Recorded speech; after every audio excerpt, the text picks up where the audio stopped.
रामलला की जो प्राण प्रतिष्ठा है उसके संबंध में कि यह क्या प्राण प्रतिष्ठा होती है, इसकी सबको जिज्ञासा होती है।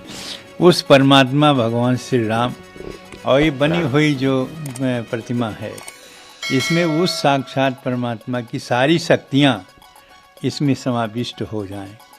और आने के इस मंत्र के द्वारा किया जाता है, जो हमारे वेदों में वर्णित मंत्र है, और समाविष्ट हो जाए, जिससे जिस प्रकार के देश की कल्याण काल और आने वाले भक्तों की जो दर्शन है, उस दर्शन के माध्यम से उनका कल्याण हो, सभी के कल्याण। जो शक्ति उस परमात्मा रमन्ते योगिनो जिसमें नित्यानंदे चिरात्मनि इति राम पदेनासो परब्रह्म अवधीयते, उस परब्रह्म परमात्मा की जो शक्ति है वो इस प्रतिमा में जो बनी हुई है इसमें आ जाए।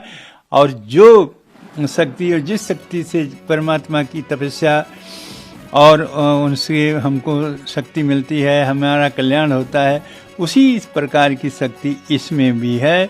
और इस परमात्मा के स्वरूप में विराजमान इस प्रतिमा के हम वैसे दर्शन करें तो वैसे हमको फल मिलेगा, जैसे साक्षात परमात्मा की तपस्या करने से प्राप्त होता है।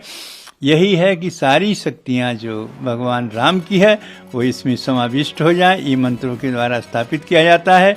और इसीलिए जो भी प्रतिमाएं हैं उनका दर्शन करने वाले, पूजा करने वाले और जो मांगने वाले जो कुछ हैं वो सबका कल्याण होता है, सब कुछ उनको प्राप्त होता है। यही प्राण प्रतिष्ठा है। अच्छा, ये प्राण प्रतिष्ठा का जो प्रक्रिया है ये कितने दिन तक लगातार, जैसे कहा जा रहा है कि अब शुरू हो चुका है, ये लगातार एक आप देखें 17, 18, 19, 20, 21, 22 को खत्म समाप्त होगी, 22 को प्राण प्रतिष्ठा हो जाएगी। तो इसी प्रकार से कोई 7 दिन, कोई 11 दिन, कोई 21 दिन, जिस प्रकार से होती है उसका उसी रूप से विषम दिनों में उसका किया जाता है। या तो 7 हो जाए या 21 हो जाए और इसके प्रकार से या 11 हो जाए, इस तरह से सम तिथियों में, सम दिनों में उसकी पूर्ति की जाती है, जो 17 से शुरू है और ये 22 को समाप्त होगा।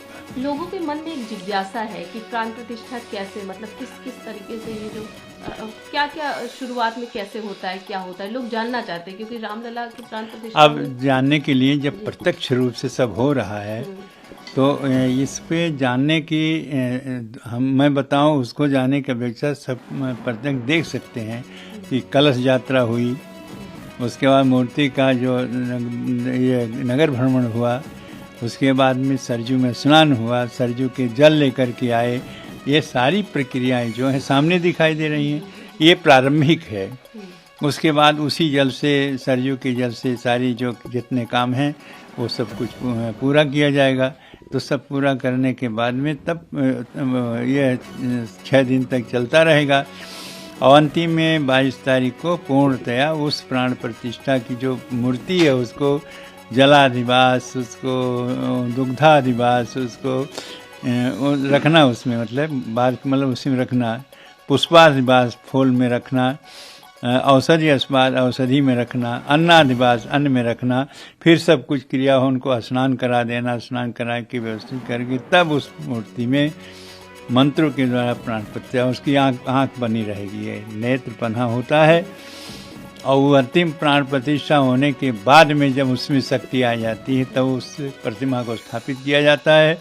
स्थापित करने के बाद मंत्रों द्वारा तब वो प्रतिमा हटाया जाता है और हटाने के बाद शीशा दिखाया जाता है, फिर उसमें यह काजल लगाया जाता है। ये व्यवस्थाएं ये अंतिम है और उसके बाद में तो दर्शन शुरू हो जाता है सबके लिए। एक सवाल आपके, एक प्रश्न है कि शीशा दिखाया जाता है, जी जी, ऐसा क्या है, क्या वजह है? जो शक्ति उसमें आती है किसी ऐसे आदमी की न पड़े जो कमज़ोर हों और कहीं उनके अनिष्ट न हो जाए, इसलिए वो अपना मुख स्वयं देख लें। भगवान अपने शीशे में अपने चेहरे को स्वयं देख लें, जिससे किसी को वह जो तेज निकलता है नेत्र खोलने के बाद वो किसी के ऊपर न पड़ जाए, जो कमज़ोर हो और शक्तिशाली न हो उसको क्षति पहुंच जाए। इसलिए उसको शीशा दिखा दे, प्रभु आप अपना मुँह स्वयं देख लें आप कैसे हैं, ठीक है ना। और उसके बाद काजल लगा दे ताकि दूसरे नज़र न लगे, जब उनके प्रतिमा दर्शन करें तो नजर न लगे, नजर से बचने के लिए।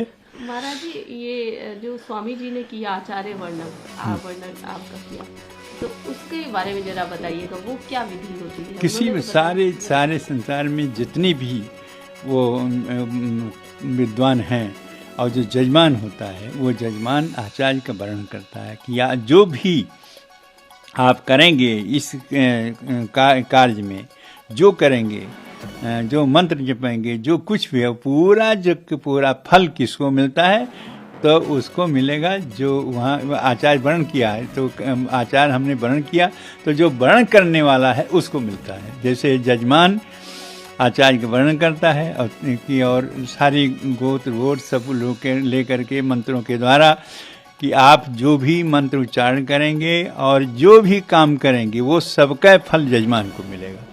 तो इसीलिए आचार्य वर्णन कहते हैं उसको। स्वामी जी ने सब शक्ति हमको दे